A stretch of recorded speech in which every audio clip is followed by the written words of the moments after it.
Ianao marina fe tsy mbola nanontany tena hoe firy kilometra marina raha mbo vitanao mandritra ny fiainanao iray manontolo?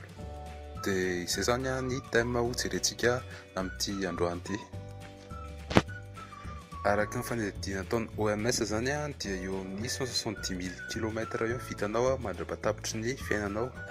Zany dia mitovy amin'ny hoe 4 fois ny tour du monde raha ohatra ka amin'ny équateur iny ianao no mandeha. Azo lazaina ihany zany fa bobaka ihany izany mividy izany raha ny kajin'iry zareo avao amin'ny OMS moa zany dia mahavita eo amin'ny 6 km par jour eo ny olona anankiray. Raha nahazoany an'izay kajy izay dia hoe en moyenne zany mahavita 7500 pas par jour ny olona iray, dia ny pas anankiray dia 80 cm ny lavan'ny pas anankiray, dia izay nahazoana ilay 6 km par jour. Dia amin'izay 6 km par jour izay indray zany no nahazoana fa mahavita 2190 km par an ny olona anankiray.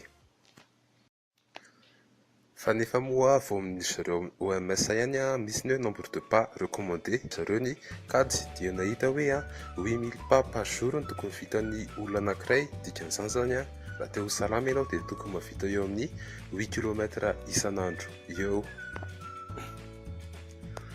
Betsaka ireo manodidina antsika sy ireo namantsika miteny fa hoe ny mandeha tongotra mahasalama, dia marina zany nisy ireo mpikaroka izay nanao fikarohana manokana momba an'io ary hitandry zareo fa vao mandeha tongotra eo amin'ny 10 minitra eo ianao, izay hoe 1000 pas zany en moyenne, dia efa misy bénéfice ho amin'ny fahasalamanao.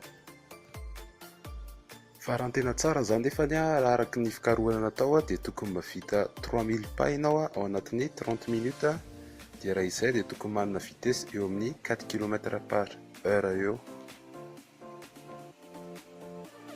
Tsy haika rehefa fantatrao fa ankehitriny no fivoarana dia efa raisina toy ny sport izany mandeha tongotra izany.